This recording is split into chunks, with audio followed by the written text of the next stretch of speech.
최근 물가 상승이 참 매섭죠. 비단 한국뿐만 아니라 전 세계적으로 물가가 급상승하고 있어요. 통계조사만 했다 하면 사상 최고치를 경신하고 있고요. 한국도 물가 급상승으로 골치를 앓고 있지만 경제 규모가 큰 미국과 유럽 지역은 물가 상승이 아니라 폭등이라는 말이 있을 정도로 긴급한 대책이 필요하다는 의견이 지배적이에요. 그 대책으로 기준금리 인상이 단행되고 있는데 2020년에는 코로나 사태가 터지면서 급격하게 금리를 인하했어요. 2022년에는 코로나가 좀 끝나나 싶더니 이제는 인플레이션이라는 문제가 터진 거죠. 그래서 물가를 잡겠다고 미국의 중앙은행인 연방준비제도는 올해 세 차례 금리 인상을 단행했어요. 금리를 0.5%포인트 인상하는 픽스텝에 이어 0.75%포인트를 인상하는 자이언트 스텝까지 밟으며 어느새 한국과 미국의 상당 금리가 동일해졌고요. 유럽 중앙은행도 오는 21일 통화정책이사회에서 11년 만에 처음으로 현재 0%인 기준금리를 0.25%포인트 인상한다고 예고했어요. 즉, 기준금리 인상이 국제 경제의 기조가 되고 있는 상황인 거죠. 그런데 경제 규모가 큰 미국과 유럽이 기준금리를 인상하면 그 파급력이 또 크거든요.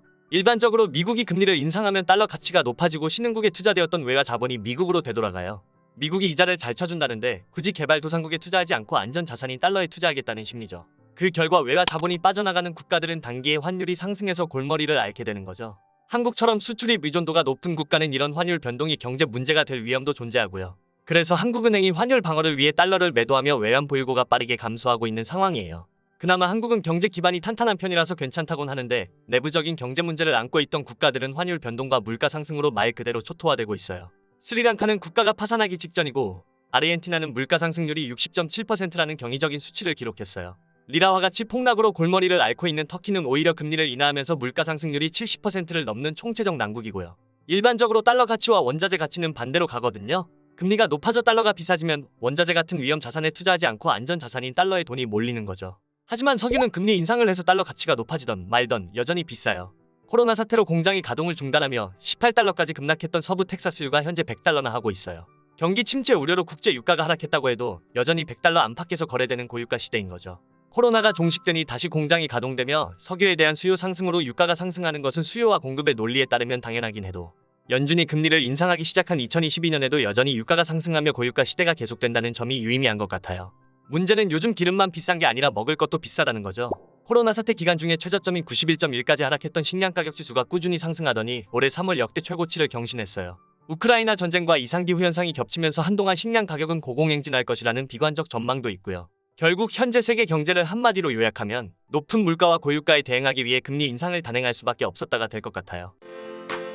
세계 경제 상황을 보다 잘 이해하기 위해 세계 경제의 메인스트림을 살펴보자면 크게 세 가지의 흐름이 있어요. 지구온난화와 이상기후 현상은 이제 세계 곳곳에서 관찰되고 있으며 지구가 자정 능력을 잃기 전에 화석연료에서 친환경 에너지로 전환해야 한다는 주장은 갈수록 그 힘을 얻고 있어요. 이에 따라 각국 정부는 탄소 배출 감축 정책을 실시하고 있고요. 바이든 행정부는 그 출범부터 친환경 정책을 천명하였고 바이든 미국 대통령은 트럼프 전 대통령이 탈퇴한 기후협약에 재가입하고 2030년에 탄소 배출을 절반으로 감축한다는 정책 목표를 두고 있어요. 바이든 대통령은 친환경 산업에 투자를 약속하였고 친환경 대중교통 사업을 정비한다고 하며 친환경 정책을 밀어주고 있는데 그래서인지 석유로 대표되는 화석연료 업계와는 사이가 안 좋아요. 대표적 사례가 사우디아라비아가 미국의 석유 증산 요청을 지속적으로 거부하는 것이죠. 사우디의 실권자인 빈살만 왕세자는 아예 지난 3월 바이든 대통령의 통화 요청에 퇴짜를 놔버려요. 전통적으로 미국의 석유 이익을 위한 최중요 동맹국이었던 사우디와 미국의 관계가 급속히 얼어붙은 거죠. 그런데 현재의 고유가로 중동 국가를 무조건 비난할 수가 없는 게 중동 국가들에게도 나름의 사정이 있어요.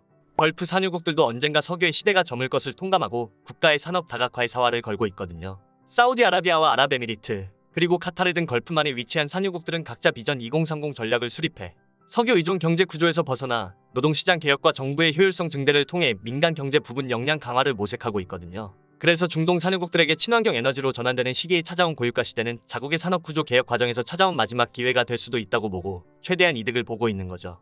사실 친환경 에너지가 그렇게 싼 편은 아니에요.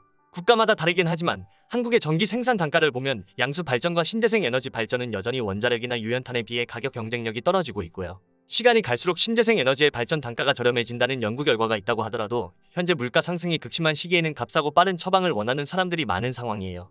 태양광 발전과 풍력 발전 등 신재생 에너지 발전소는 일조량이나 바람의 세기 등 입지 조건이 까다롭다는 것도 한몫하고 있어요. 그래서 유럽연합 내부에서도 원자력 발전도 친환경이라고 인정하고 탈원전 기조에서 벗어나야 한다고 의견이 분분해요. 결국 친환경 에너지로의 전환이 각국 경제에 부담이 되고 있는 상황이었다라고 보시면 될 것 같아요. 두 번째 큰 흐름은 코로나 팬데믹 사태예요. 2008년 금융위기에서 벗어나 세계 경제가 안정될 듯 싶으니까 코로나 사태가 터져버린 거죠. 그 결과 2020년 코로나로 인한 경제 침체를 경험하게 되고 각국 정부는 침체된 경제에 활력을 불어넣기 위해 양적 완화를 시행하여 이듬해 경제 성장을 이룩해내요. 양적 완화라는 게 쉽게 말하면 돈을 찍어내서 경제를 부양하는 거예요. 침체된 경기의 유동성을 공급해서 당장 급한 불을 끄자는 거죠. 미국의 바이든 대통령은 취임 이후 경기 부양을 위해 1조 9천억 달러, 하나 약 2,465조 원 규모의 법안을 통과시키며 돈을 풀어서라도 경제 성장을 견인하겠다는 의지를 피력한 바 있어요. 미국의 중앙은행인 FED는 코로나 시기에 말 그대로 돈을 복사해서 시장에 공급했고, 그 결과 2020년 코로나 시기에 2008년 글로벌 금융위기 당시 이루어진 양적 완화보다 더 큰 양적 완화가 이루어지게 되죠. 그런데 시장에 돈이 넘쳐 흐르니 부동산과 주식 그리고 코인 등 모든 지표가 상승하기 시작해요. 코로나 사태 이후 전 세계적으로 집값이 급격히 상승했으며 자본의 유동성이 암호화폐로 이동해서 생애 한번 올까 말까 한다는 역대급 호황이 펼쳐졌고요. 이 흐름에 올라타지 못한 사람은 갑자기 벼락거지가 됐다며 자조적인 신세 한탄을 늘어놓을 수밖에 없었죠. 코로나를 잡기 위해 양적 완화라는 약을 처방했는데 그 부작용으로 전례 없는 물가 상승이 발생해버린 거죠. 마지막 세 번째 흐름은 러시아 우크라이나 전쟁이에요. 양적 완화로 인해 물가 상승 압력이 심한 와중 러시아가 우크라이나를 침공하면서 곡물과 에너지 가격 상승이 가속화되었거든요. 우크라이나와 러시아는 주요 곡물 세계 시장 점유율이 상당히 높은 편이에요. 그런데 전쟁이 발발하면서 서구권과 러시아의 거래는 끊기는 추세고 우크라이나는 남부 항구 지역을 대부분 점령당하며 사실상 곡물 수출이 불가능한 상황이에요. 특히 우크라이나 곡물 의존도가 높은 중동과 북아프리카 지역은 당장 먹을 빵이 없어서 난리예요. 이집트는 2020년 기준 식량의 86%를 우크라이나와 러시아에서 수입했는데 전쟁이 일어나 수입이 원활하지 않으니까 발등에 불이 떨어진 거죠. 그래서 전쟁 발발 이후 식량 가격 지수가 사상 최고치를 경신하게 된 거고요. 쌀값은 떨어지고 있다고 하는데 하루아침에 식사 체질을 바꾸는 게 또 쉽지가 않거든요. 쌀은 아시아권에서 주로 소비되다 보니 쌀 가격 하락이 전 세계적 식량난 해소에 기대한 것만큼 큰 기여를 하지 못하는 상황이라고 해요. 그리고 러시아는 원유와 천연가스 생산국 순위 2위며 수출 물량도 엄청나거든요. 2020년 기준 러시아는 석유와 가스 제품 수출이 총 수출액 중 약 40%를 차지할 정도로 화석연료 수출로 먹고 살고 있어요. 최대 화석연료 생산국인 미국도 원유 및 석유 제품 수입 비중의 약 8%가 러시아였는데 전쟁 발발 이후 경제 제재를 한다고 수입을 금지시켰어요. 이 금수 조치가 미국 내 소비자 물가 상승 압력으로 작용하고 있고요. 특히 유럽 국가들은 러시아의 가스 자원에 크게 의존하는 상황이에요. 유럽으로 유입되는 가스의 40%는 러시아산이기 때문에 당장 러시아가 가스관 밸브를 잠그면 이번 겨울을 나기도 힘든 상황이라서 러시아의 경제 제재는 가하면서도 가스는 수입하는 기현상이 발생하고 있는 거죠. 유럽이 러시아의 에너지 안보 측면에서 위협받고 있는 상황이라 천연가스 수출 2위인 카타르로 수입원을 다변화하고자 하는데 카타르는 이미 자국의 생산 능력을 최대화해서 가스를 생산 중이기 때문에 단기적으로 러시아 가스를 대체하기는 힘들다고 해요. 러시아가 화석연료 수출을 통해 유럽을 위협하며 전쟁 자금을 마련한다는 비판이 일자 G7 주도로 러시아 석유 가격 상한제를 논의 중이에요. 러시아 석유가 특정 가격을 넘어가면 구매하지 않음으로써 러시아에 돈줄을 쥐겠다는 건데 JP 모건에 따르면 가격 상한제 시행 시 국제유가가 380달러까지 상승할 수도 있다고 해요. 가격 상한제의 핵심은 경제학적 접근이 아닌 정치적인 접근으로 가격 경쟁력보다는 대의를 위한다는 정치적 목적에 따라 공급의 안정성을 중시하여 기꺼이 석유 이익을 일정 부분 포기하겠다는 거예요. 하지만 당장 고유가 시대인데 가격 상한제는 어불성설이라는 말이 있어요. 결국 러시아 우크라이나 전쟁으로 인해 개발도상국가들은 식량난을, 선진국들은 치솟는 물가 상승으로 생활고를 겪고 있으며 앞으로 가격 경쟁력이라는 경제적인 접근만큼 공급의 안정성을 위한 지정학적 요소도 중요해지고 있다고 보는 게 맞을 것 같아요. 그래서 세계 경제는 어떻게 될 것인가라는 질문에 대부분의 기관에서 부정적인 답변을 내놓고 있어요. 물가 상승과 우크라이나 전쟁의 장기화라는 폭풍이 동시에 발생해 지금껏 보지 못했던 위기인 퍼펙트 스톰이 발생할 것이다 라는 비관적 전망이 우세해요. 물가가 얼마나 상승할 것인가를 나타내는 지표인 기대 인플레이션율도 꾸준히 상승하며 단기간에 물가를 잡는 게 어려운 상황임을 보여주고 있고요. 미국의 FOMC는 7월에도 0.75%포인트 금리 인상을 단행할 것이 예상되며 한국은행도 기준금리를 꾸준히 인상해 연말 기준금리가 3%에 도달할 것이라고 예상되고 있어요. 물가가 임금을 상승시키고 높아진 임금이 다시 물가를 상승시키는 물가와 임금의 악순환이 시작될 것이 예상되니 금리를 단기간에 인상해 물가의 고공행진을 막겠다는 전략인데 단기간에 금리를 급격히 인상하면 소비가 위축되고 기업의 부담이 되어 경기 침체 가능성이 존재해요.